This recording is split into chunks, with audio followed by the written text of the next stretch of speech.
الله أكبر الله أكبر الله أكبر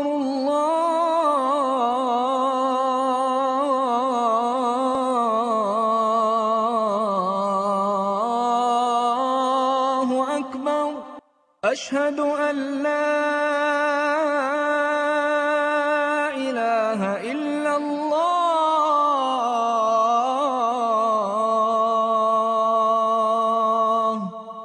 أشهد أن لا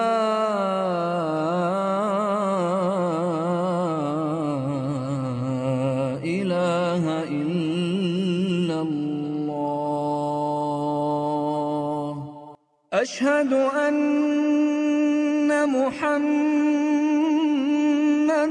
رسول الله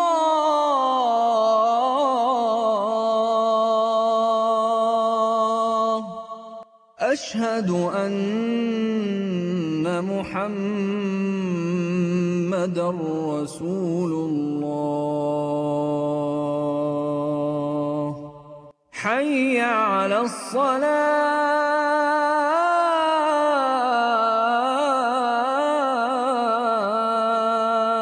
الصلاة حي على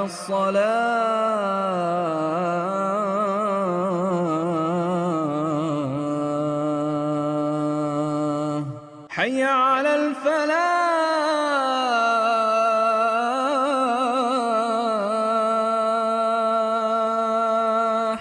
حي على الفلاح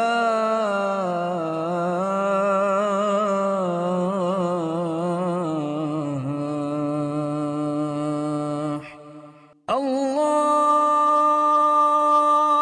أكبر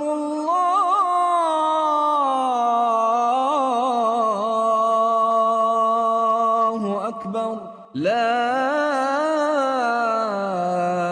إله إلا الله.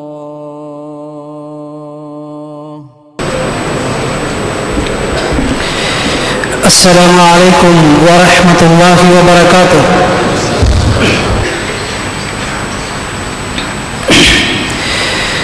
إن الحمد لله نحمده ونستعينه ونستغفره ونستهديه ونؤمن به ونتوكل عليه ونعوذ بالله من شرور أنفسنا ومن سيئات أعمالنا من يهده الله فلا مضل له ومن يضلله فلا هادي له أشهد أن لا إله إلا الله وأشهد أن محمدًا عبده ورسوله أرسله بالهدى ودين الحق ليظهره على الدين كله وكفى بالله شهيدا.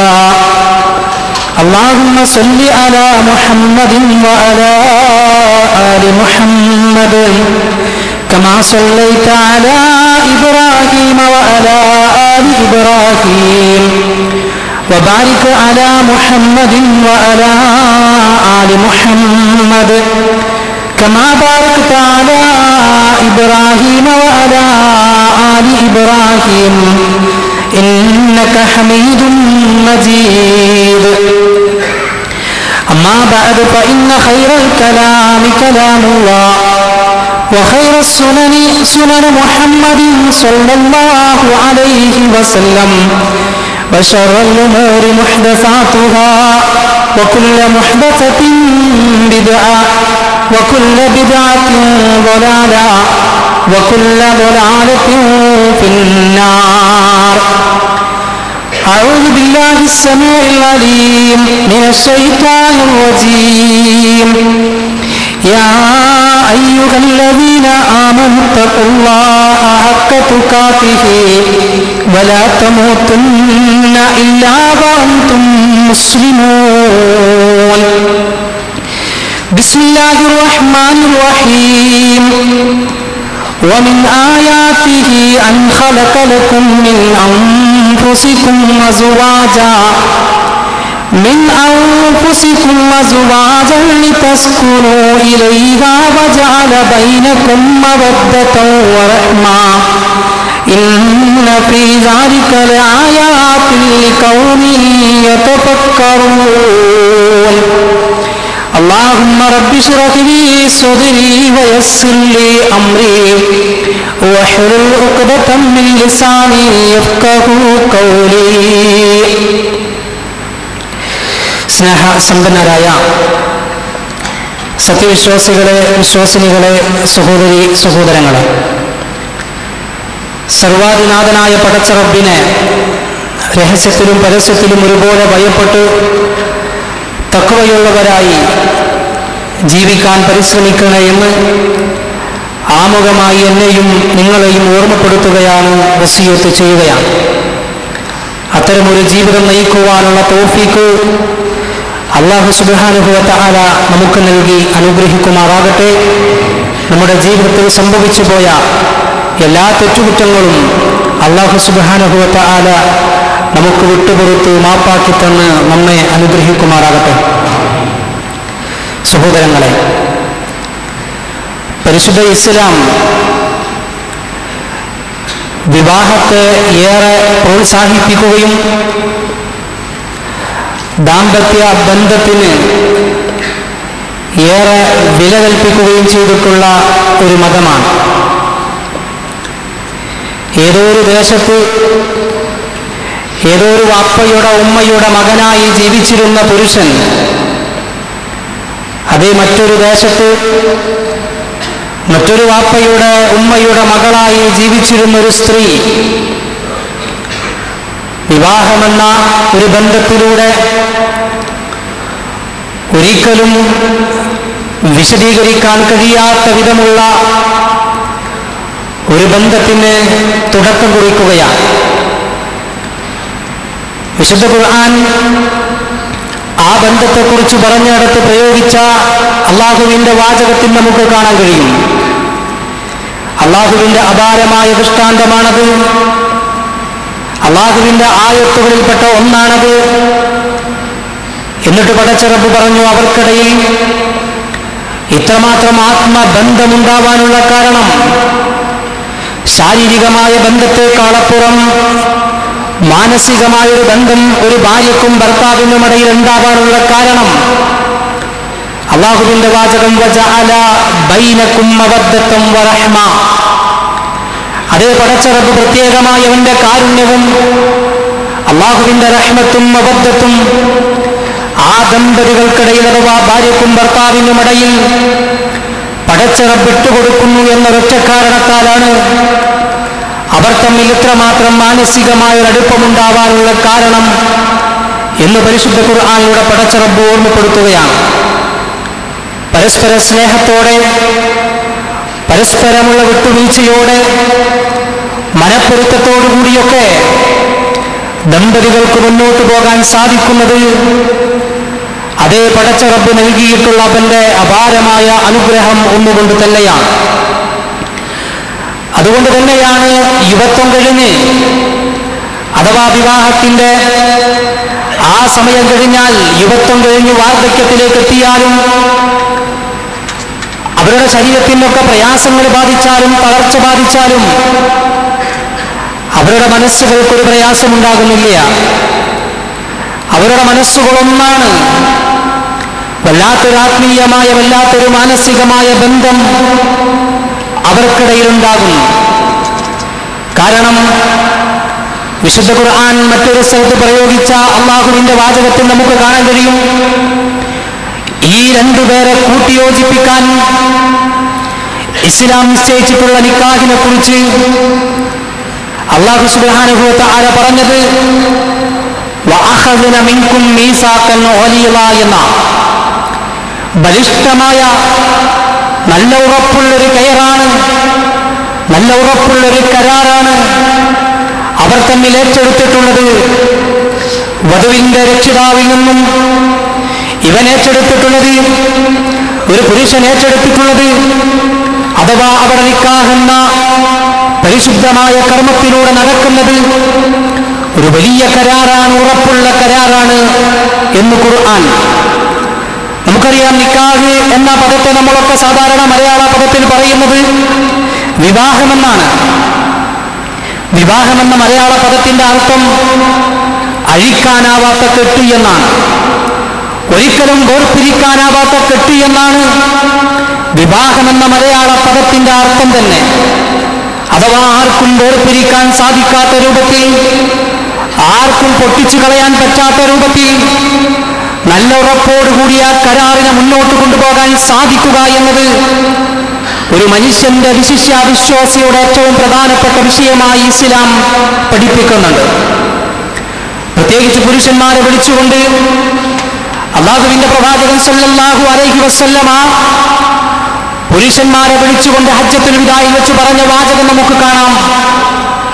റസൂലുള്ളാഹി സ്വല്ലല്ലാഹു അലൈഹി വസല്ലമ ഭർത്താക്കന്മാരായ മുഴുവൻ ആളുകളെയും വിളിച്ചുകൊണ്ട് ഓർമ്മപ്പെടുത്തുകയാണ്, തഖുല്ലാഹ ഫിൻ നിസാ ഫഇന്നകും അഖദതുമൂഹുന്ന ബിഅമാനത്തില്ലാഹ് വസ്തഹ്ലൽതും ഫുറൂജഹുന്ന ബികലിമത്തില്ലാഹ്. ഹേ പുരുഷന്മാരെ എന്ന അഭിസംബോധനയോട് കൂടിയതാ മഹാനായ റസൂലുള്ളാഹി സ്വല്ലല്ലാഹു അലൈഹി വസല്ലം ഓർമ്മപ്പെടുത്തുകയാണ്, തഖുല്ലാഹ ഫിൻ നിസാ, അതേ നിങ്ങൾ സ്ത്രീകളുടെ വിഷയത്തിൽ അല്ലാഹനെ സൂക്ഷിക്കണം, നിങ്ങളുടെ ഭാര്യമാരുടെ വിഷയത്തിൽ പടച്ച റബ്ബിനെ നിങ്ങൾ ഭയപ്പെടണം. കാരണം ഫഇന്നകും അഖദതുമൂഹുന്ന ബിഅമാനത്തില്ലാഹ്, അവരെ നിങ്ങൾ ഏറ്റെടുത്തത് അല്ലാഹുവിങ്കിൽ നിന്നുള്ള ഒരു അമാനത്തായിട്ടാണ്. പടച്ച റബ്ബിനെ സാക്ഷി നിർത്തിക്കൊണ്ട് നിങ്ങൾ ഏറ്റെടുത്ത ഒരു അമാനത്താണത്. തീർന്നില്ല, വസ്തഹ്ലൽതും ഫുറൂജഹുന്ന ബികലിമത്തില്ലാഹ്, അവരുമായിട്ടുള്ള ലൈംഗിക ബന്ധം നിങ്ങൾക്ക് ഹലാലായിട്ടുള്ളത്, അവരുമായിട്ടുള്ള ശാരീരിക ബന്ധം നിങ്ങൾക്ക് ഹലാലായിട്ടുള്ളത് ബികലിമത്തില്ലാഹ്, അല്ലാഹുവിന്റെ വാചകം മുഖേനയാണ്. പടച്ച റബ്ബിന്റെ കലിമത്ത് ഉച്ചരിച്ചുകൊണ്ടാണ് അവരെ നിങ്ങൾ ഏറ്റെടുത്തിട്ടുള്ളത്. അതുകൊണ്ട് തന്നെ വിവാഹമെന്ന് പറയുന്നത് കളിയല്ല, വിവാഹമെന്ന് പറയുന്നത് തമാശയല്ല, ആ രൂപത്തിൽ നിസ്സാരമായി കാണേണ്ട ഒന്നല്ല വിവാഹമെന്ന് പറയുന്നത്. മറിച്ച് ബിസ്മില്ലാഹിർ റഹ്മാനിർ റഹീം എന്ന പടച്ച റബ്ബിന്റെ ഏറ്റവും ഉത്തമമായ വാചകം, ആ റബ്ബിന്റെ കലാം ഉച്ചരിച്ചുകൊണ്ടാണ് ഒരു മനുഷ്യൻ നിക്കാഹ് ചെയ്യുന്നത്. ആ വാചകത്തിലൂടെയാണ് ഭാര്യയെ ഏറ്റെടുക്കുന്നത്. അതുകൊണ്ട് ഒരിക്കലും വിവാഹത്തെ, നിക്കാഹിനെ, ദാമ്പത്യ ജീവിതത്തെ കളിതമാശയായി കാണാൻ പാടില്ല എന്ന് ഇസ്ലാം വളരെ കൃത്യമായി നമ്മെ ഓർമ്മപ്പെടുത്തുന്നുണ്ട്. അതുകൊണ്ട് തന്നെ ഇസ്ലാം ഈ ഒരു ബന്ധം നിലനിൽക്കണം, ഈ ബന്ധം തകർന്നു പോകാൻ പാടില്ല. അതുകൊണ്ട് തന്നെ ഇസ്ലാം ഈ ബന്ധം നിലനിൽക്കാൻ ആവശ്യമായ ഒരുപാട് നിർദ്ദേശങ്ങൾ, വിവാഹത്തിന്റെ മുൻപേ തന്നെ വിവാഹം ആലോചിക്കുന്ന സമയം മുതൽ അങ്ങോട്ട് ഒരുപാട് നിർദ്ദേശങ്ങൾ സ്ത്രീയുടെ ഭാഗത്തായാലും പുരുഷന്റെ ഭാഗത്തായാലും ശ്രദ്ധിക്കേണ്ടതായി ഇസ്ലാം പറയുന്നുണ്ട്. പുരുഷന്മാരോട് പ്രത്യേകിച്ച് ഈ രംഗത്ത് നമുക്കറിയാം, നമുക്ക് മാതൃക നമ്മുടെ നേതാവ് മുഹമ്മദ് മുസ്തഫ സല്ലല്ലാഹു അലൈഹി വസല്ലം തന്നെയാണ്. ആ പ്രവാചകന്റെ ജീവിതത്തിൽ കാണാം പുരുഷന്മാർ ഒരുപാട് കാര്യങ്ങൾ ശ്രദ്ധിക്കേണ്ടതുണ്ട്, പുരുഷന്മാർ ഒരുപാട് വിഷയങ്ങൾ മനസ്സിലാക്കേണ്ടതുണ്ട്. ചുരുക്കത്തിൽ എളുപ്പത്തിൽ മനസ്സിലാകാൻ റസൂലുള്ളാഹി സ്വല്ലല്ലാഹു അലൈഹി വസല്ലമയുടെ ഒരൊറ്റ വാചകം മാത്രം മതി. എന്താണെന്നറിയോ?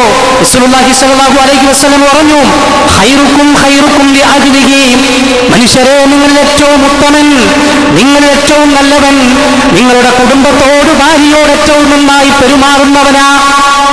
നാട്ടുകാരൊക്കെ നല്ല മനുഷ്യനാ, നാട്ടുകാർക്കൊക്കെ നല്ല ആളാ, പക്ഷെ ഭാര്യക്കോ അതല്ല വേണ്ടത്. മറിച്ച് ഭാര്യയ്ക്ക് നല്ല അഭിപ്രായമുണ്ടാവണം. ഭാര്യയോട് നിന്നെ കുറിച്ചൊരാൾ ചോദിച്ചാൽ അവൾ നല്ലത് പറയണം. ആ രൂപത്തിൽ ഏറ്റവും നന്നായി ഭാര്യയോട് പെരുമാറുന്നവനാരോ അവനാണ് നിങ്ങളിൽ ഏറ്റവും ഉത്തമൻ. കാരണം ഞാൻ എന്റെ കുടുംബത്തോട് ഏറ്റവും നന്നായി പെരുമാറുന്നവനാ. നമ്മുടെ നേതാവ് സല്ലല്ലാഹു അലൈഹി വസല്ലം നമുക്ക് മാതൃക പഠിപ്പിച്ചു തരികയാണ്.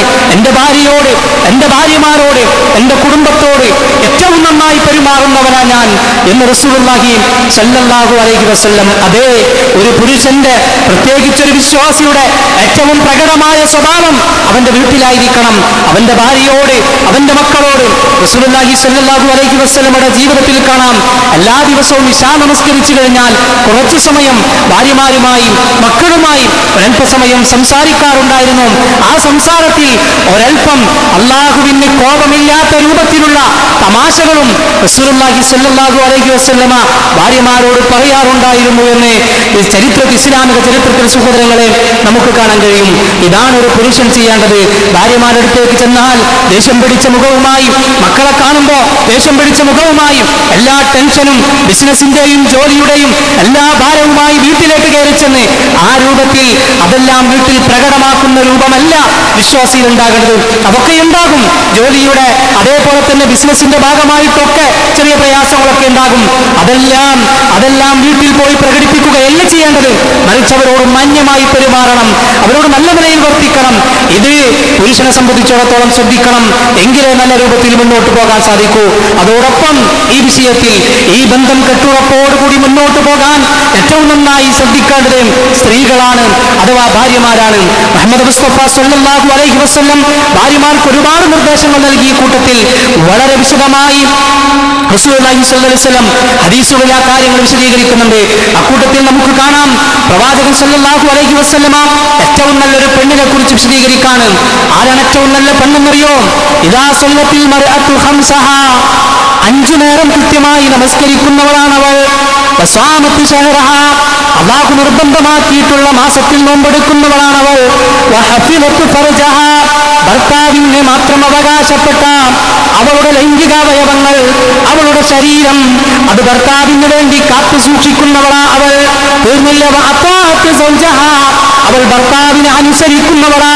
അല്ലാഹുവിനെതിരല്ലാത്ത വിഷയത്തിലൊക്കെ റസൂലുള്ളാഹി സ്വല്ലല്ലാഹു അലൈഹി വസല്ലമക്ക് എതിരല്ലാത്ത വിഷയങ്ങൾ എന്ത് പറഞ്ഞാലും ശരി ഭർത്താവിനെ പരിപൂർണമായി അനുസരിക്കുന്നവളാണവൾ. ഈ എല്ലാ യോഗ്യതകളും ഒരു പെണ്ണിനുണ്ടോ എങ്കിൽ അവളോട് നാളെ പറയപ്പെടും,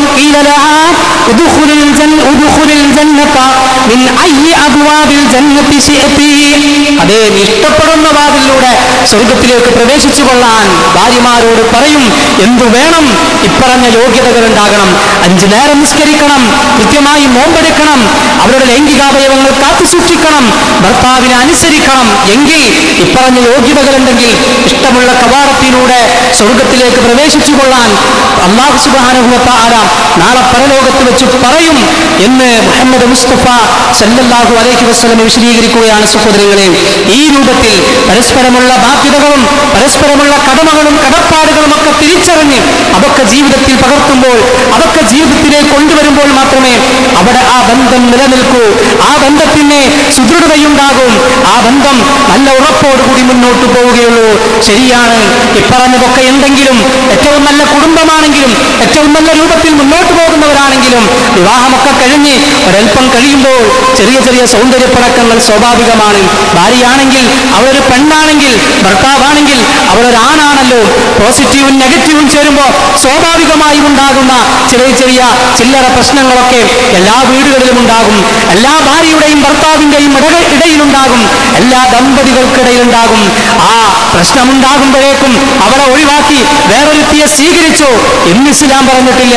എന്തെങ്കിലും പ്രശ്നമുണ്ടാകുമ്പോഴേക്കും, സൗന്ദര്യ പിണക്കങ്ങൾ ഉണ്ടാകുമ്പോഴേക്കും അവളെ അങ്ങ് ത്വലാഖ് ചെല്ലാം എന്ന് ഇസ്ലാം പറഞ്ഞിട്ടില്ല. മറിച്ച് ആ ബന്ധം നിലനിൽക്കാൻ ആവശ്യമായ ഒരുപാട് വിഷയങ്ങൾ, നിർദ്ദേശങ്ങൾ ഇസ്ലാം നമ്മുടെ മുന്നിൽ വെക്കുന്നുണ്ട്. ശരിയാണ്, ഇസ്ലാം ത്വലാഖിന് അനുവാദം നൽകുന്നുണ്ട്.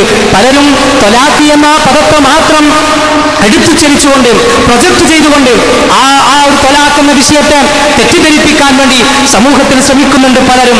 നാം മനസ്സിലാക്കണം സഹോദരങ്ങളെ, ഇസ്ലാം പഠിപ്പിച്ച ത്വലാഖ് ഒരിക്കലും ത്വലാഖിനെ പ്രോത്സാഹിപ്പിക്കുന്ന മതമല്ല ഇസ്ലാം. ഒരിക്കലും ത്വലാഖ് ഒറ്റയടിക്ക് ചെയ്യണം എന്ന് പറയുന്ന മതമല്ല ഇസ്ലാം.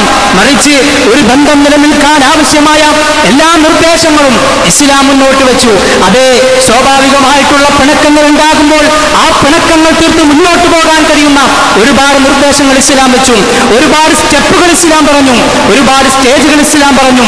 അതൊക്കെ കഴിഞ്ഞിട്ടും ഇല്ല, ഇവർക്ക് മുന്നോട്ട് പോകാൻ കഴിയില്ലെങ്കിൽ മാത്രമാണ് ഇസ്ലാം ത്വലാഖിനെ പരിചയപ്പെടുത്തുന്നതും ത്വലാഖ് അനുവദിച്ചിട്ടുള്ളതും. അതേ, ഇന്ന് പലപ്പോഴും ഈ പറഞ്ഞതൊന്നും ആരും മനസ്സിലാക്കുന്നില്ല. എന്തെങ്കിലും പറഞ്ഞ് രണ്ടാമത്തെ വാചകം ത്വലാഖ് ചൊല്ലി നീ പൊയ്ക്കോ എന്നുള്ള രൂപത്തിൽ പറയുന്ന ഭർത്താക്കന്മാരെ കാണാൻ കഴിയും. അതേപോലെ തന്നെ എന്തെങ്കിലും സൗന്ദര്യ പിണക്കങ്ങൾ ഉണ്ടായാൽ നിങ്ങളെ എനിക്ക് വേണ്ട, നിങ്ങളുമായി ജീവിക്കാൻ എനിക്ക് ഇഷ്ടമില്ല, നമ്മുടെ ജീവിതം പൊരുത്തപ്പെടില്ല, അതുകൊണ്ട് അവസാനിക്കാമെന്ന് ഒന്ന് പറഞ്ഞ് രണ്ടാമത്തേതിന് പറയുന്ന പെണ്ണുങ്ങളെയും നമുക്ക് കാണാൻ കഴിയും. ഇത് രണ്ടും പുരുഷനായാലും സ്ത്രീയായാലും പാടില്ല എന്ന് ഇസ്ലാം പഠിപ്പിക്കുന്നു. അതേ, നാം മനസ്സിലാക്കണം സഹോദരങ്ങളെ, ഇന്ന് നമ്മുടെ സമൂഹത്തിൽ തന്നെ ഒരുപാട് നിയമങ്ങളും നിർദ്ദേശങ്ങളും ഒക്കെ ലഭിക്കപ്പെട്ട സമുദായത്തിൽ പോലും വിവാഹമോചന കേസുകൾ വർദ്ധിച്ചു വരുന്ന കാര്യം നമ്മൾ തിരിച്ചറിയണം. നമ്മുടെ ചുറ്റുപാടിൽ, നമ്മുടെ അയൽവാസികളിൽ, എല്ലാ നമ്മുടെ കുടുംബങ്ങളിൽ പോലും ഇത്തരത്തിലുള്ള തൊലാഖുകൾ ഇന്ന് വർദ്ധിച്ചുകൊണ്ടിരിക്കുകയാണ്. ഞാൻ പറഞ്ഞല്ലോ, മഹാനായ റസൂലുള്ളാഹി സ്വല്ലല്ലാഹു അലൈഹി വസല്ലം ഒരു പെണ്ണിനെ കുറിച്ച് പറയുന്നുണ്ട്. ഏതാ പെണ്ണെന്നറിയോ? അവൾക്ക് സ്വർഗം നിഷിദ്ധമാണെന്ന. എന്താ സ്വർഗം നിഷിദ്ധമാകാൻ ആ പെണ്ണിനുണ്ടായ കുഴപ്പമെന്നറിയോ? പ്രവാചകൻ സ്വല്ലല്ലാഹു അലൈഹി വസല്ലം പറഞ്ഞു, അയ്യുമംറഅത്തിൻ സഅലത സൗജഹാ ത്വലാഖൻ ഫീ ഗൈരി മാ ബഅസിൻ. അതേ, ഒരു പെണ്ണ് അവളുടെ ഭർത്താവിനോട് യാതൊരു ആവശ്യവുമില്ലാതെ ത്വലാഖ് ആവശ്യപ്പെടുകയാണെങ്കിൽ ഫഹറാമുൻ അലൈഹ റായിഹത്തുൽ ജന്ന, കാതങ്ങളോളം അടിച്ചു വീശുന്ന സ്വർഗീയ വാസന പോലും ആ പെണ്ണിന് ആസ്വദിക്കാൻ സാധിക്കില്ല എന്ന് മുഹമ്മദ് മുസ്തഫ സല്ലല്ലാഹു അലൈഹി വസല്ലം പറയുന്നു. പാടില്ല, കളിതമാശയായി നിങ്ങൾ ഒരിക്കലും ഈ ത്വലാഖിനെ കാണല്ലേ എന്ന് റസൂലുള്ളാഹി സ്വല്ലല്ലാഹു അലൈഹി വസല്ലം പ്രവാചകൻ ചോദിച്ചില്ലേ, മാ ബാലു അഹദികും യൽഅബു ബിഹുദൂദില്ലാ. അതേ, നിങ്ങൾ എന്തുകൊണ്ടാ കളിക്കുന്നത്? അല്ലാഹുവിന്റെ നിയമങ്ങളെ കൊണ്ടാണോ, അല്ലാഹുവിന്റെ ഹദ്ദുകളെ കൊണ്ടാണോ നിങ്ങൾ കളിക്കുന്നത്? അതേ, നിങ്ങൾ പറഞ്ഞുകൊണ്ടിരിക്കുന്നു, കത് തൊല്ലത്തു കത് റാജഅത്തു, ഞാൻ നിന്നെ ത്വലാഖ് ചെയ്തു, ഞാൻ നിന്നെ തിരിച്ചെടുത്തു, നീ മടങ്ങിപ്പോയിക്കോ, നിന്നെ ഞാൻ വിവാഹമോചനം ചെയ്തു എന്നൊക്കെ കളിതമാശയായി പറയാനുള്ള ഒരു വാചകമാണോ ഇത് എന്ന് റസൂലുള്ളാഹി സ്വല്ലല്ലാഹു അലൈഹി വസല്ലമ ചോദിക്കുന്നുണ്ട്. അതേ, ഇസ്ലാം ത്വലാഖ് അനുവദിച്ചിട്ടുണ്ടെങ്കിൽ പോലും അതിന് കൃത്യമായ സ്റ്റേജുകളുണ്ട്. മാത്രവുമല്ല, എന്തുകൊണ്ടാണ് ത്വലാഖിനെ ഇത്രമാത്രം വെറുക്കാനുള്ള കാര്യമെന്നറിയോ? പ്രവാചകൻ സ്വല്ലല്ലാഹു അലൈഹി വസല്ലമ മറ്റൊരു ഹദീസിലൂടെ പഠിപ്പിക്കുന്നുണ്ട്, അബ്ഗളുൽ ഹലാലി ഇലല്ലാഹി തആല അത്വലാഖ്. അതേ, പടച്ച റബ്ബ് ഒരുപാട് കാര്യങ്ങൾ അനുവദിച്ചിട്ടുണ്ട്. ആ അനുവദിച്ച ഹലാലാക്കിയ കൂട്ടത്തിൽ അള്ളാഹുവിന് ഏറ്റവും വെറുപ്പുള്ള സംഗതിയാണ് ത്വലാഖ് എന്ന് പറയുന്നത്. അള്ളാഹ് അനുവദിച്ചിട്ടുണ്ട്, ശരിയാണ്. അതുകൊണ്ട് വസ്ത്രം മാറുന്നത് പോലെ മാറാം, എനിക്കിഷ്ടമില്ലാന്ന് തോന്നിയാൽ മാറ്റിവെക്കാം, അതിനല്ല ത്വലാഖ്. മറിച്ച് അള്ളാഹു അനുവദിച്ച വിഷയത്തിൽ തന്നെ ആ രൂപത്തിൽ പടച്ച റബ്ബിന് ഏറ്റവും വെറുപ്പുള്ള സംഗതിയാണ് ത്വലാഖ് എന്ന് മഹാനായ റസൂലുള്ളാഹി സ്വല്ലല്ലാഹു അലൈഹി വസല്ലമ നമ്മളെ പഠിപ്പിക്കുന്നുണ്ട്. സഹോദരങ്ങളെ, അതുകൊണ്ട് നാം മനസ്സിലാക്കണം, എന്താണ് ഇസ്ലാം പഠിപ്പിക്കുന്ന ത്വലാഖ്? എപ്പോഴാണ് ത്വലാഖ് ചെല്ലാൻ ഇസ്ലാം അനുവദിച്ചിട്ടുള്ളത്? എപ്പോഴാണ് ഇസ്ലാം അതിന് അനുവാദം കൊടുത്തിട്ടുള്ളത്? വിശുദ്ധ ഖുർആനും നബി സല്ലല്ലാഹു അലൈഹി വസല്ലമയും ഒരുപാട് വിശദീകരണങ്ങൾ ആ വിഷയത്തിൽ നമുക്ക് നൽകിയിട്ടുണ്ട്. അതിന്റെ ഒരു ചെറിയ രൂപം മാത്രമാണ് ഇന്നത്തെ ഖുത്ബയിലൂടെ സഹോദരങ്ങളെ നമ്മൾ മനസ്സിലാക്കുന്നത്. വിശുദ്ധ ഖുർആൻ ആ ഭാഗത്ത് വിശദീകരിക്കുന്നിടത്ത് കാണാം, നേരത്തെ പറഞ്ഞതുപോലെ എന്തെങ്കിലും സൗന്ദര്യ പിണക്കങ്ങളുണ്ടെങ്കിൽ, പിണക്കങ്ങൾ വന്നാൽ, ദമ്പതികൾക്കിടയിൽ പിണക്കങ്ങൾ വന്നാൽ ഉടൻ തന്നെ നീ നിന്റെ വീട്ടിലേക്ക് പോയിക്കോ, ഞാൻ എന്റെ വീട്ടിലേക്ക് പോകണം എന്ന് പറഞ്ഞ് അവസാനിപ്പിക്കലല്ല വേണ്ടത്. മറിച്ച് ഫഇമൂഹുന്ന, അവളെ നീ ഉപദേശിക്കണം, വയമ്പ് പറയണം, അവളോട് വയമ്പ് പറയണം, പരസ്പരം ഒന്നിച്ചിരിക്കണം. ഒന്നാമത്തെ സ്റ്റെപ്പാണ് സഹോദരങ്ങളെ ഇസ്ലാം പഠിപ്പിക്കുന്നത്. ഒന്നുപദേശിക്കണം, പരസ്പരം ഒന്ന് മനസ്സ് തുറക്കണം, പരസ്പരം ഒന്നെല്ലാം ഏറ്റു പറയണം. ഞാൻ എന്റെ തെറ്റു പറയണം, നമ്മുടെ ഭാര്യ അഥവാ പെണ്ണായിട്ട് ആരുണ്ടോ അവളുടെ തെറ്റും ഏറ്റു പറയണം. അങ്ങനെ ഒന്നിച്ചു പോകാൻ കഴിയുമെങ്കിൽ അതാണ് ഏറ്റവും ഹൈറ്. എവിടെ വെച്ചാ ഉപദേശിക്കേണ്ടത്? വാതിലെല്ലാം തുറന്ന് വീടിന്റെ പുറത്തേക്കിറങ്ങി ഉച്ചത്തിൽ പറയലല്ല ഉപദേശമായിട്ടുള്ളത്. മറിച്ച് റൂമിൽ വെച്ച് വീട്ടുകാരറിയരുത്. അപ്പുറത്തെ റൂമിൽ ഉമ്മയുണ്ട്, തൊട്ടപ്പുറത്ത് വാപ്പയുണ്ട്, അവരെ കേൾക്കാൻ പാടില്ല, അവരറിയാൻ പാടില്ല. തൊട്ടപ്പുറത്ത് അനുജനുണ്ട്, അവരറിയാൻ പാടില്ല.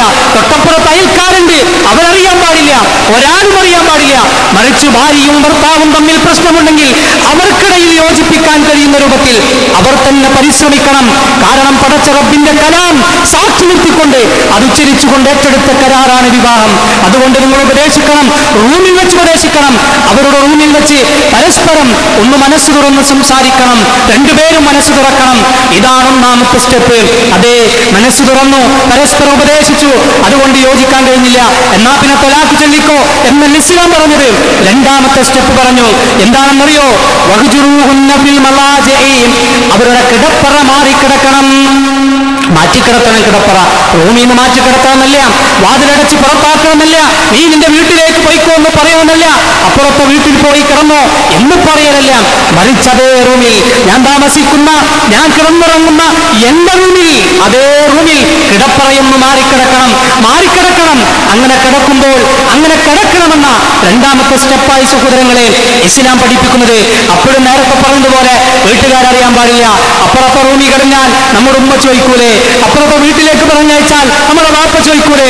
അവളെ വീട്ടിലേക്ക് പറഞ്ഞയച്ചാൽ അയൽക്കാരെ ചോദിക്കൂലേ എന്തേ അവള് പോയത്, എന്തേ അവളെ പറഞ്ഞയച്ചത്? ഇല്ല, അവരാരും അറിയാൻ പാടില്ല. ഒന്നാമത്തെ സ്റ്റെപ്പ് പോലെ തന്നെ രണ്ടാമത്തെ സ്റ്റെപ്പും ഒരാളും അറിയാതെ പരസ്പരം ഒന്ന് മാറിക്കിടക്കണം. നമ്മുടെ ബെഡിൽ നിന്ന്, ബെഡ്റൂമിൽ നിന്ന് മാറിക്കിടക്കണം എന്നില്ല, ബെഡിൽ വെച്ച് അതേ ബെഡിൽ തന്നെ ഇതുവരെ കിടന്നുറങ്ങിയിരുന്നു, ഒരൽപ്പം മാറിക്കിടക്കണം, മാറ്റിക്കിടത്തണം. അതാണ് രണ്ടാമത്തെ സ്റ്റെപ്പായി ഇസ്ലാം പഠിപ്പിക്കുന്നത്. സുഹൃദര, ഈ രണ്ടാമത്തെ സ്റ്റെപ്പ് എന്ന് പറയുന്നത് ഒരു മനഃശാസ്ത്രപരമായ ഒരു ചികിത്സയായിട്ടാണ് ഇസ്ലാം പറയുന്നത്. അതേ, ഇന്നലെ വരെ ഒരേ റൂമിൽ ഒരേ ബെഡിൽ കിടന്നുറങ്ങിയവർ, ശരീരം പങ്കുവച്ചവർ, മനസ്സൊന്നായിരുന്നവർ ഇന്നതാ അതേ റൂമിൽ അങ്ങോട്ടും ഇങ്ങോട്ടും തിരിഞ്ഞു കിടക്കുന്നു, രണ്ട് ഭാഗത്തായി കിടക്കുന്നു, രണ്ട് ബെഡിൽ കിടക്കുന്നു, അല്ലെങ്കിൽ രണ്ട് പായയിൽ കിടക്കുന്നു. സ്വാഭാവികമായും കുറച്ചു കഴിയുമ്പോൾ മനസ്സൊന്നടിക്കാൻ സാധ്യതയുണ്ട്, മനസ്സൊന്നും മാറാൻ സാധ്യതയുണ്ട്. അങ്ങനെ മാറിയാൽ ഇവർ കൊന്നിക്കാരോ? അതിനു വേണ്ടിയാ അല്ലാഹു സുബ്ഹാനഹു വ തആല രണ്ടാമത്തെ സ്റ്റെപ്പ് പറഞ്ഞത്. അതേ, ഈ സ്റ്റെപ്പും കഴിഞ്ഞും ആദ്യം ഉപദേശിച്ചു, രണ്ടാമത്തെ സ്റ്റെപ്പിൽ മാറിക്കിടന്നു, എന്നിട്ടും നന്നായില്ലേ, എന്നാ പിന്നെ വീട്ടിലേക്ക് പറഞ്ഞയച്ചോ എന്നുമല്ല ഇസ്ലാം പറഞ്ഞത്. നോക്കണേ, ഇസ്ലാമിന്റെ കാരുണ്യം, ഇസ്ലാമിന്റെ റഹ്മത്ത്, ഇസ്ലാമിന്റെ വിശാലത. മഹാനായ പടച്ച റബ്ബ്, മഹാനായ റസൂലുള്ളാഹി സ്വല്ലല്ലാഹു അലൈഹി വസല്ലമയിലൂടെ പടച്ച റബ്ബ് അവതരിപ്പിച്ച മതം, ആ മതത്തിന്റെ പ്രത്യേകതയാ സഹോദരങ്ങളെ നമ്മൾ മനസ്സിലാക്കുന്നത്. അതേ, ഈ രണ്ട് സ്റ്റെപ്പും കഴിഞ്ഞ് മൂന്നാമത്തെ സ്റ്റെപ്പ് ഇസ്ലാം പറഞ്ഞു, വദരിബൂഹുന്ന, അവളെയൊന്നടിക്കണം. അതേ, കിട്ടിയ ചാൻസല്ലേ, ഉപദേശിച്ചു, നന്നായില്ല, മാറിക്കിടന്നു, നന്നായില്ല, എന്നാ രണ്ട് പൊട്ടിക്കാം എന്നല്ലൊരു മനുഷ്യൻ വിചാരിക്കേണ്ടത്. അവിടെയും വിശദീകരിച്ചു പണ്ഡിതന്മാർ, രക്തം വരാൻ പാടില്ല, ഉപദ്രവിക്കാൻ പാടില്ല, ശാരീരികമായി വേദനിപ്പിക്കാൻ പാടില്ല, അതേപോലെ തന്നെയുള്ള പ്രയാസങ്ങളൊന്നും ഉണ്ടാക്കാൻ പാടില്ല. മറിച്ച് ആ ശാരീരികമായ വേദനയേക്കാൾ അവൾക്ക് തോന്നണം. അതേ, ഇഷ്ടമുള്ള ഒരുത്തൻ ഒന്ന് തിരിച്ചു നോക്കിയാൽ തന്നെ അവരുടെ മനസ്സ് വേദനിക്കും. നമുക്കറിയാലോ, നമ്മുടെ ഏതെങ്കിലും ഒരു സംസാരം അത് മതി, വല്ലാത്തൊരു പിണക്കമുള്ളൊരു വാചകം മതി, നമ്മുടെ ഭാര്യയ്ക്ക് താങ്ങാവുന്നതിനപ്പുറമാണ്. നമ്മുടെ ഒരു നോട്ടം മതി, അവർക്ക് താങ്ങാവുന്നതിനപ്പുറമാണ്. അതേ, ഈ നോട്ടമുണ്ടെങ്കിൽ, ഈ സംസാരമുണ്ടെങ്കിൽ തന്നെയും അവൾക്ക് പ്രയാസമുണ്ടാകും, മാറാൻ അവളെ പ്രേരിപ്പിക്കും. അതിനപ്പുറമല്ലേ, ഒന്ന് ദേഷ്യത്തോടുകൂടി ഒരു ചെറിയ അടിയടിച്ചാൽ അവളുടെ ശരീരത്തെക്കാളാറെ അവൾ മനസ്സ് വേദനിക്കും, നന്നാവാൻ സാധ്യതയുണ്ട്. അതേ, ഈ 3 സ്റ്റെപ്പ് കഴിഞ്ഞ്, മൂന്നാമത്തെ സ്റ്റെപ്പ് കഴിഞ്ഞ് അവൾ നന്നാവാണെങ്കിൽ നിങ്ങൾ ഒന്നിച്ചു പോകണേ. ഇന്നലെ വരെ നീ പിരിഞ്ഞവരാണല്ലോ എന്ന് പറഞ്ഞ്, ഒരാഴ്ച മാറിക്കിടന്നവരാണല്ലോ എന്നും പറഞ്ഞിട്ട് പിന്നീട് അതിനെക്കുറിച്ചൊരു വാചകം പോലും പുരുഷൻ സംസാരിക്കരുത്, അതിനെക്കുറിച്ചൊരു വാചകം പോലും പെണ്ണ് സംസാരിക്കരുത്. ഒന്നിച്ചു പോകാൻ കഴിയോ? നിങ്ങൾ ഒന്നിക്കണേ. ഇസ്ലാം പറഞ്ഞു. അതേ, ഈ 3 സ്റ്റെപ്പും പറഞ്ഞിട്ടും, ഈ 3 സ്റ്റെപ്പ് കഴിഞ്ഞിട്ടും അതേ ഇവര് നന്നാവാൻ തയ്യാറില്ല എങ്കിൽ നോക്കണേ, ഒന്നുകൂടെ പറയട്ടെ, ഈ 3 സ്റ്റെപ്പിലും അറിയുന്നതും ഈ കാര്യം മനസ്സിലാക്കിയതും ഭാര്യയും ഭർത്താവും മാത്രം. മൂന്നാമത്തെ ഒരാൾ അറിഞ്ഞിട്ടില്ല, ഉപദേശിച്ചപ്പോൾ അറിഞ്ഞില്ല, റൂമിൽ പരസ്പരം ബെഡ് മാറിക്കിടന്നപ്പോൾ അറിഞ്ഞില്ല, അവസാനം ഒരു ചെറിയ അടിയടിച്ചപ്പോഴും നാട്ടുകാരറിഞ്ഞില്ല, വീട്ടുകാരറിഞ്ഞില്ല, മൂന്നാമതൊരുത്തൻ അറിഞ്ഞില്ല, മൂന്നാമതൊരുത്തി അറിഞ്ഞില്ല. അതേ, ഇനി 4ാമത്തെ സ്റ്റെപ്പാണ്, വീട്ടുകാരെ അറിയിക്കണം. വിശുദ്ധ ഖുർആൻ ആ സ്റ്റെപ്പിനെ കുറിച്ച് പറഞ്ഞു, അതേ, 2 വീട്ടിൽ നിന്നും 2 കൂട്ടരുടെയും ഓരോ നീതിമാന്മാരായ മധ്യസ്ഥന്മാർ ഈ വിഷയത്തിൽ ഇടപെടണം, അവരെ അറിയിക്കണം. 2 കൂട്ടരും ചർച്ച ചെയ്യണം, 2 പേരോടും തുറന്ന് കാര്യങ്ങൾ അന്വേഷിക്കണം, 2 പേരും സത്യസന്ധമായ മറുപടി നൽകണം. ആ മറുപടിയും കഴിഞ്ഞ് പരസ്പരം എന്നിട്ടും ഇതെല്ലാം കേട്ടും മനസ്സിലാക്കിയിട്ടും മുന്നോട്ട് പോകാൻ സാധിച്ചില്ലെങ്കിൽ 4ാമത്തെ സ്റ്റെപ്പായിട്ടാണ് സഹോദരങ്ങളെ ഇസ്ലാം ത്വലാഖിനെ, ഈ 4 സ്റ്റെപ്പും കഴിഞ്ഞിട്ടാണ് ഇസ്ലാം ത്വലാഖിനെ കുറിച്ച് പറയുന്നത്.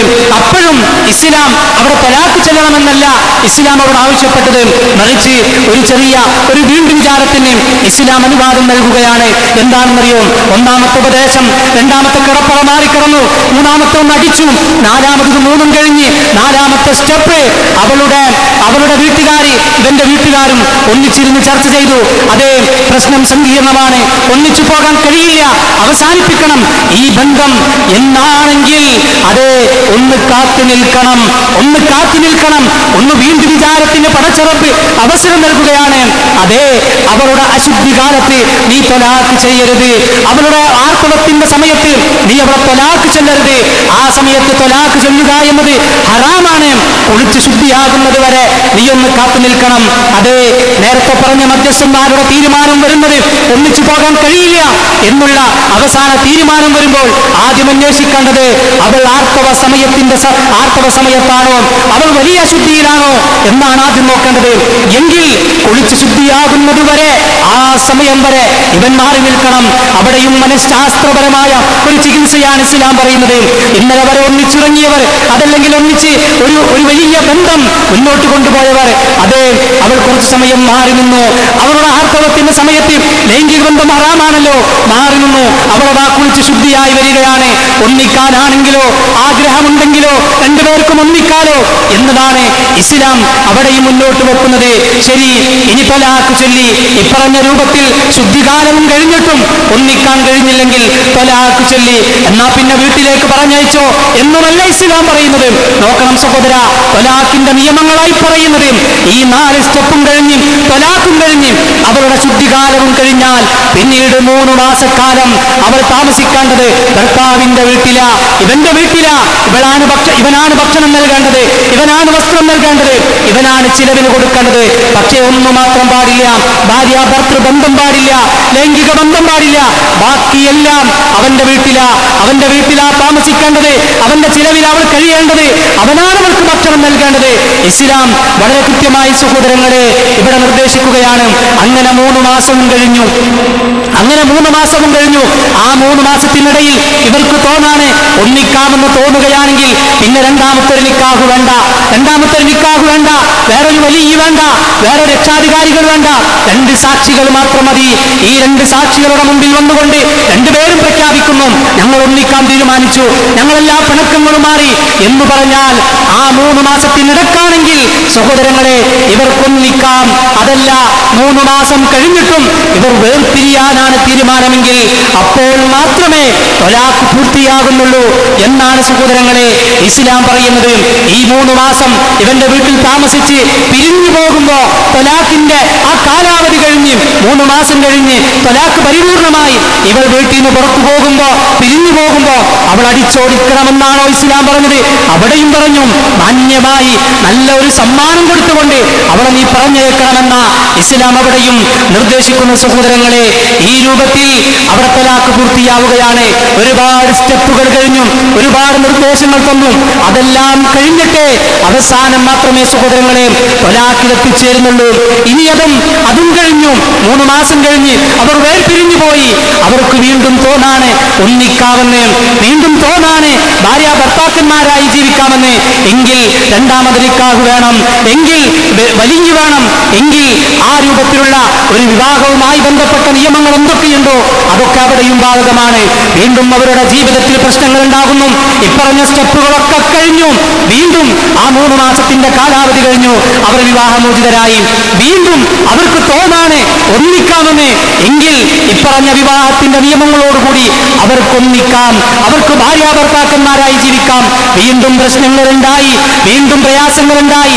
ഇപ്പറഞ്ഞ നിയമങ്ങളൊക്കെ കഴിഞ്ഞു. 3 മാസവും കഴിഞ്ഞു.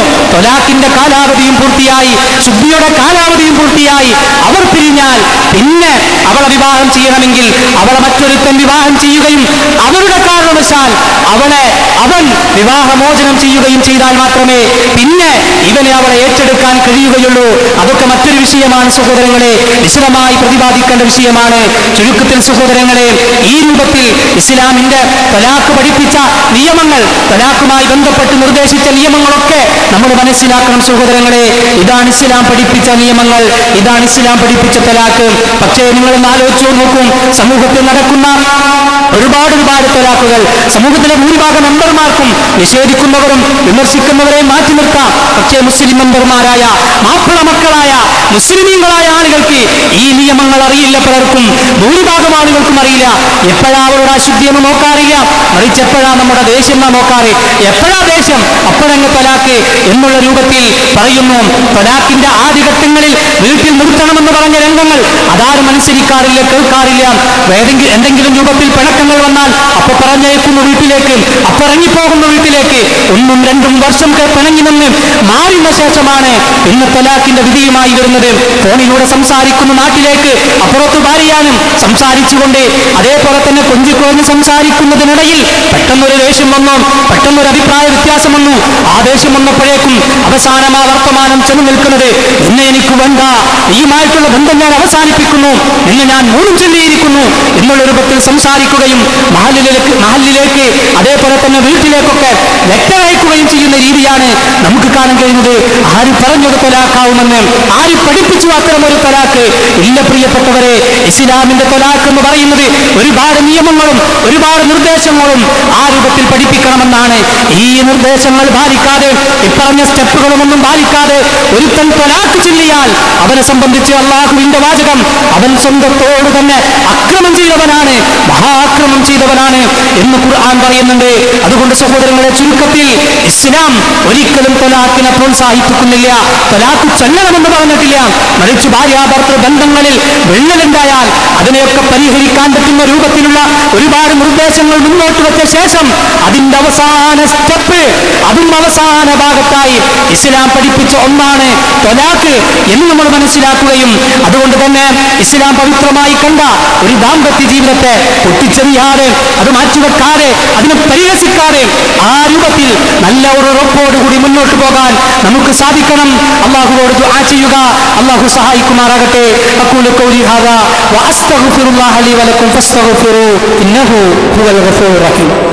ഇന്നൽ ഹംദലില്ലാഹ് الذي هدانا لهذا وما كنا لنهتدي لولا أن هدانا الله. ഒരിക്കൽ കൂടെ അല്ലാഹുവിനെ സൂക്ഷിച്ചുകൊണ്ട് ജീവിക്കണമെന്ന് ഓർമ്മപ്പെടുത്തുകയാണ്, വസിയത്ത് ചെയ്യുകയാണ്.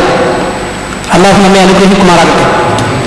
ദാമ്പത്യ ജീവിതം ഒരിക്കലും മുന്നോട്ട് പോകാൻ കഴിയാത്ത സാഹചര്യത്തിൽ എല്ലാ വിഷയങ്ങളും ചർച്ച ചെയ്ത് അവസാനം പ്രശ്നം സങ്കീർണമാണ് എന്ന് തോന്നിയാൽ പിന്നെയും അവരോട് ആ രൂപത്തിൽ പ്രശ്നത്തോടുകൂടിയുള്ള പ്രയാസത്തോടുകൂടിയുള്ള നരകതുല്യമായ, നമ്മുടെയൊക്കെ ഭാഷയിൽ പറഞ്ഞാൽ ഒരു നരകതുല്യമായ ഒരു ജീവിതം നയിച്ച് മുന്നോട്ട് പോകാൻ ഇസ്ലാം ആവശ്യപ്പെടുന്നില്ല. ആ ഘട്ടത്തിൽ മാത്രമാണ് ഇസ്ലാം ത്വലാഖ് പഠിപ്പിച്ചിട്ടുള്ളതും അവലംബിക്കാനുള്ള ഒരു മാർഗമായി പഠിപ്പിച്ചതും. സഹോദരങ്ങളെ, ഇസ്ലാം ദാമ്പത്യ ബന്ധങ്ങൾക്ക് വളരെ വില കൽപ്പിക്കുന്ന ഒരു മതമാണ്. നേരത്തെ ആമുഖത്തിൽ സൂചിപ്പിച്ചതുപോലെ രണ്ടുപേരുടെയും കൃത്യമായ ബാധ്യതകളും കടമകളും കടപ്പാടുകളും മനസ്സിലാക്കി മുന്നോട്ട് പോകാൻ നമുക്ക് കഴിയണം. പക്ഷേ പ്രശ്നങ്ങൾ അവിടെയല്ല. പ്രശ്നങ്ങൾ ഉണ്ടാകുന്നതും പ്രശ്നങ്ങൾക്ക് തുടക്കമാകുന്നതും ബാധ്യതകളും കടമകളും കടപ്പാടുകളും മനസ്സിലാക്കുന്നതിലുപരിയായി അവകാശങ്ങളെക്കുറിച്ചുള്ള ബോധമാണ്. അവകാശങ്ങൾക്ക് പ്രാധാന്യം നൽകുന്നു. നമുക്ക് നമ്മുടെ ഭാര്യയിൽ നിന്നും ലഭിക്കേണ്ട അവകാശങ്ങൾ, വല്ലാത്ത ബോധമുണ്ട് ആ വിഷയത്തെക്കുറിച്ച്. എന്നിൽ നിന്നും എൻ്റെ ഭാര്യയ്ക്ക് ലഭിക്കേണ്ട അവകാശങ്ങൾ, അവൾക്ക് നല്ല ബോധമുണ്ട് അവളുടെ അവകാശങ്ങളെക്കുറിച്ച്. പക്ഷേ എൻ്റെ കടമകളെക്കുറിച്ച്, എൻ്റെ ബാധ്യതയെക്കുറിച്ച്, എൻ്റെ കടപ്പാടിനെക്കുറിച്ച് ഞാൻ മറന്നുപോകുന്നു. അപ്പോഴാണ് അവിടെ പ്രശ്നങ്ങൾ ഉണ്ടാകുന്നത്.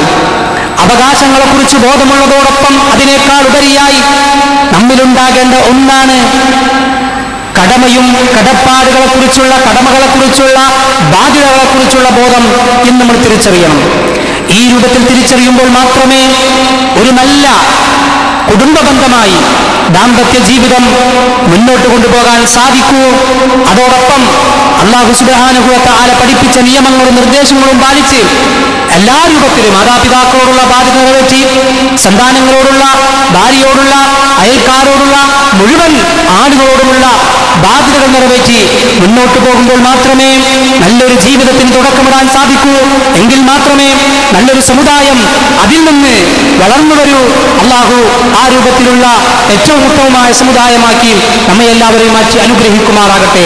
അല്ലാഹുവേ, ഞങ്ങളിൽ ഒരുപാട് തിന്മകൾ, ഒരുപാട് പ്രയാസങ്ങൾ, ഒരുപാട് തെറ്റുകൾ വന്നു പോയിട്ടുണ്ട് നാഥ. അതെല്ലാം നാഥ ഞങ്ങൾക്ക് വിട്ടുപുറത്തു മാപ്പാക്കി നീ ഞങ്ങളെ അനുഗ്രഹിക്കണം തമ്പുരാനെ. അല്ലാഹുവേ, ഞങ്ങൾക്ക് മരണപ്പെട്ടു പോയവർ, അക്കൂട്ടത്തിൽ വിശ്വാസിനികളായ ഒരുപാട് ആളുകൾ, അക്കൂട്ടത്തിൽ നാഥ ഞങ്ങളിൽ പലരുടെയും ഉമ്മയും ഉപ്പയും ഉണ്ട് നാഥ, ജ്യേഷ്ഠ അനുജത്തിമാരുണ്ട് നാഥ, സഹോദരങ്ങളുണ്ട് നാഥ. അവർക്കെല്ലാം നീ മഗ്ഫിറത്തും റഹ്മത്തും നൽകി അനുഗ്രഹിക്കണം തമ്പുരാനെ. അവരുടെ ഖബറുകൾ നീ വിശാലമാക്കി കൊടുക്കണം നാഥ. നാളെ അവരെയും ഞങ്ങളെയും നിന്റെ ജന്നാത്തുൽ ഫിർദൗസിൽ ഒരുമിച്ച് ചേർത്ത് അനുഗ്രഹിക്കണം തമ്പുരാനെ. നാഥ, ഞങ്ങളുടെ ഉപ്പയും ഉമ്മയും രോഗം കൊണ്ട് പ്രയാസപ്പെടുന്നവർ, വാർദ്ധക്യം കൊണ്ട് പ്രയാസപ്പെടുന്നവർ, എല്ലാ അർത്ഥത്തിലും നാഥ നീ അവർക്ക് ശിഫ നൽകണേ നാഥ, സമാധാനം നൽകണേ നാഥ. ലാ ഇലാഹ ഇല്ലല്ലാഹ് എന്ന മഹത്തായ കലിമത്ത് തൗഹീദ് ഉച്ചരിച്ചുകൊണ്ട് മരണപ്പെടാൻ നീ അവരെ സഹായിക്കണം നാഥ. നീ ഞങ്ങളെ സഹായിക്കണം നാഥ. അല്ലാഹുവേ, ഞങ്ങളുടെ മനസ്സിന് സമാധാനം നൽകുന്ന, ഞങ്ങളുടെ കണ്ണിന് കുളിർമ നൽകുന്ന നല്ല ഇണകളെയും മക്കളെയും നാഥ നീ ഞങ്ങൾക്ക് നൽകി അനുഗ്രഹിക്കണേ തമ്പുരാനെ. നാഥ, സത്യത്തിലേക്ക് നയിക്കുന്ന, നന്മയിലേക്ക് നയിക്കുന്ന, സ്വർഗത്തിലേക്ക്, തൗഹീദിലേക്ക്, സുന്നത്തിലേക്ക് നയിക്കുന്ന നല്ല കൂട്ടുകാരെ, നല്ല കുടുംബക്കാരെ, നല്ല ഇണകളെ, നല്ല മക്കളെ, നല്ല പണ്ഡിതന്മാരെ, നല്ല നേതാക്കന്മാരെ നാഥാ നീ ഞങ്ങൾക്ക് നൽകി അനുഗ്രഹിക്കണേ തമ്പുരാനെ. അല്ലാഹുവേ, ശിർക്കിലേക്ക്, ബിദ്അത്തിലേക്ക്, നരകത്തിലേക്ക് നയിക്കുന്ന കൂട്ടുകാരിൽ നിന്നും, കുടുംബക്കാരിൽ നിന്നും, ഇണകളിൽ നിന്നും, മക്കളിൽ നിന്നും, പണ്ഡിതന്മാരിൽ നിന്നും, നേതാക്കന്മാരിൽ നിന്നും നാഥാ നീ ഞങ്ങളെ എല്ലാവരെയും കാത്തുരക്ഷിക്കണേ തമ്പുരാനെ.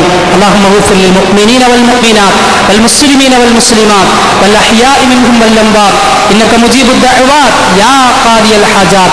ربنا هب لنا من أزواجنا وذرياتنا قرة أعين واجعلنا للمتقين إماما. ربنا آتنا في الدنيا حسنة وفي الآخرة حسنة وقنا عذاب النار. ربنا تقبل منا إنك أنت السميع العليم وتب علينا إنك أنت التواب الرحيم. آمين آمين برحمتك يا أرحم الراحمين. اللهم صل على محمد وعلى آل محمد.